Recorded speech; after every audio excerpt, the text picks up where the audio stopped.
So, another week, another yet more failed rounds of UK EU negotiations. Now, we know that the negotiations are failing not because of the EU, but because the UK, to quote the EU, is making completely unreasonable, unrealistic demands.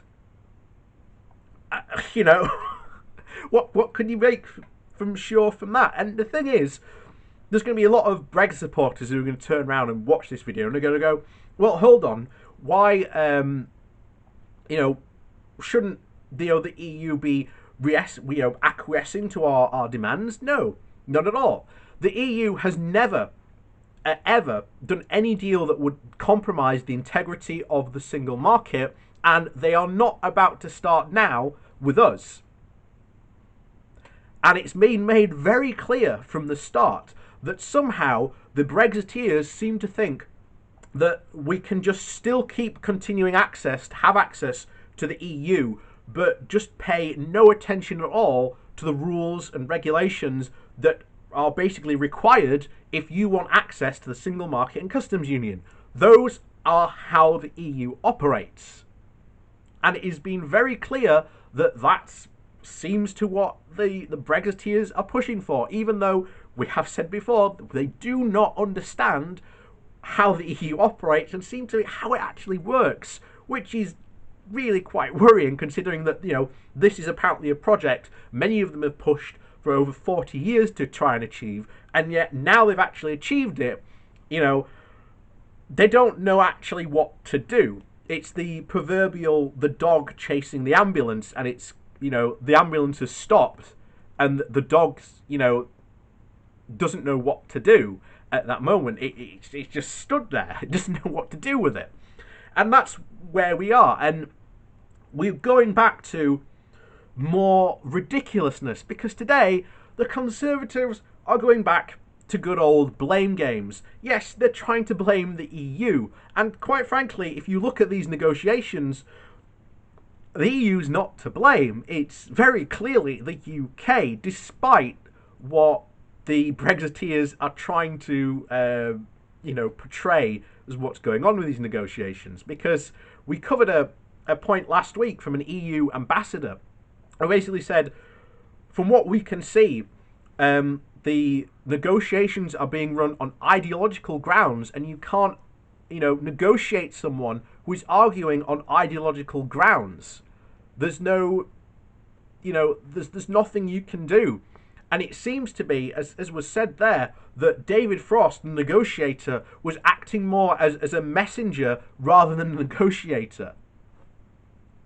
So, here we go, back to more Conservative blame games. And today's article comes from Prospect Magazine. So, the return of Brexit blame game is the stupidest Conservative gamble yet. So, if some things these days are terrifyingly new, other things never seem to change at all. Despite the chaos of the coronavirus last week has seen the return of a time-worn tradition, agonising about a no-deal Brexit. On Saturday, The Sun revealed the contents of a leaked government document which laid bare the potential fiasco coming in January, adding to the familiar warnings of paralysed goods traffic and food and medicine shortages was a wave of animal disease, troops on the street into combat civil disorder, and the need to airdrop food onto the Channel Islands. At the same time, the journalist Tim Shipman reported in the Sunday Times that some figures in Downing Street were so stoical about no deal and even welcomed it. He quoted one former official declaring that no deal means to get the press and the public back on side. The government would apparently dig their heels in and throw some European red meat. In other words, Number 10 cannot only enact no deal and blame it on the EU, it may even see no deal as a positively helpful distraction. The key is, as always, in Brexit, and is about shifting the blame. Brexiteers have always blamed Remainers, civil servants and journalists for the inevitable failure of their project, but the principal target has always been the supposedly intransigent EU. As long ago as 2017, some commentators predicted that Theresa May might seek a no deal by default and impugn Brussels. The problem is that the plan would never have worked then and will not work now. The first obstacle is that the deal would be a complete disaster. The disasters do not raise spirits. News of restrictions and hardship reminiscent of wartime may surprise anyone who has associated no deal with the sunny sounding Australia outcome or the government's Orwellian imagination. And so the government may look to the virus. What was a disaster which did briefly unite the people, but nobody voted for COVID-19 or could blame the government for the fact that it existed. The national solidarity which flourished between March and May was a product of shared involuntary adversity and collective pride in frontline workers combating it. That seems unlikely in the case of no deal. An entirely man-made crisis. Will a weekly clap for lorry drivers in Dover raise national morale or mitigate deliberate economic implosion?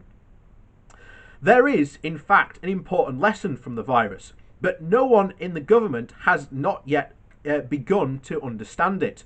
Our national solidarity this spring was in aid of Number 10, but to the NHS, not shared with Dominic Cummings, but with one another. When the crisis was exposed, not as the inevitable consequence of the virus, but a failure to tackle it, the government's popularity fell. COVID-19 did not require an eye test at Bernard Castle, or the lie about protective rings around care homes, or the calamity of the A-level results. These problems were the result of arrogance and incompetence, and they have cost the Conservatives trust. The key political difficulty for the government is the mismanaged expectations. It won the elections on the grounds of a oven-ready deal. Many voters did not perhaps appreciate that the deal was simply the divorce agreement. Still less than it offered no guarantee against economic collapse. And the more time spent in the transition period, the more we have come to associate Brexit with no change at all.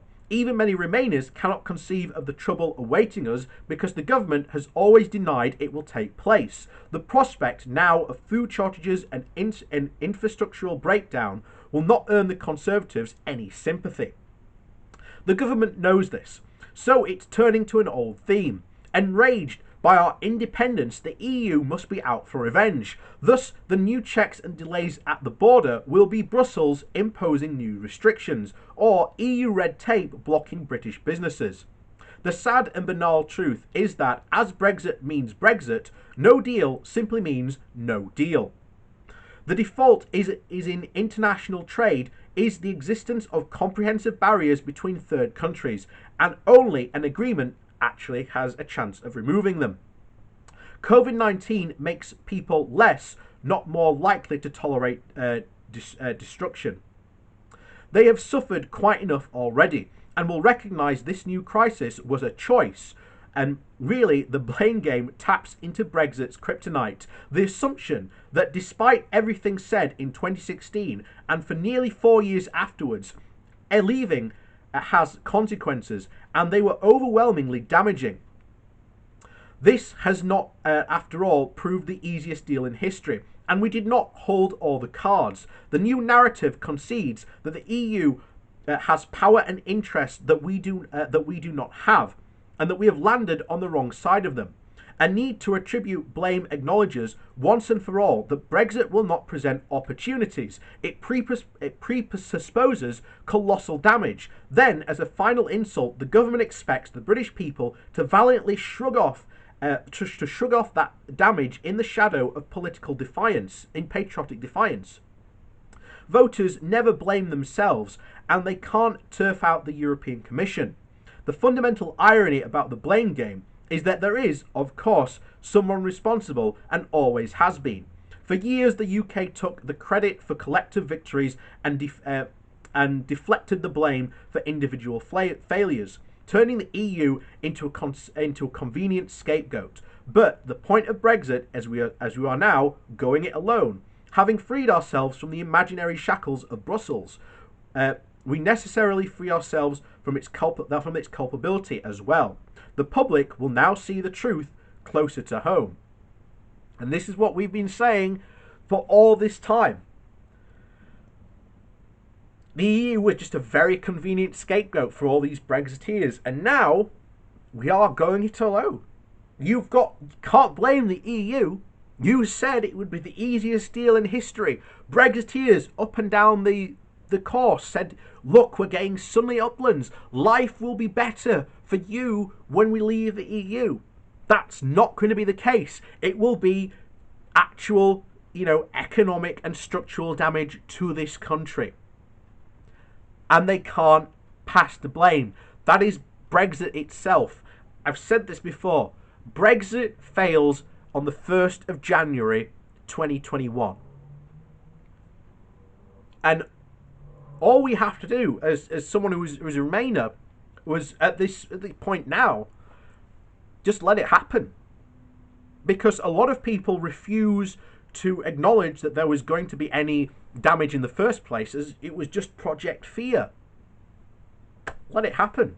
And we've already said numerous times there are going to be unintended consequences of damage that at the moment we just can't comprehend. And that will be because of Brexit. And when people actually start to see the damage that has been inflicted, that blame will be turned against the Conservatives and the Brexiteers. And it's only just a matter of time before people realise, well, we'll vote back into the EU. Just a matter of time.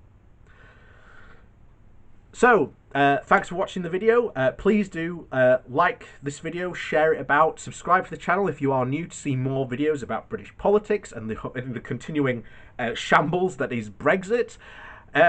If you'd like to support the channel another way, you can go to links down below. There is a link to my Patreon page, as well as a one-off donation link where you can support the channel that way if you would like. So, thank you, and we'll see you all next time.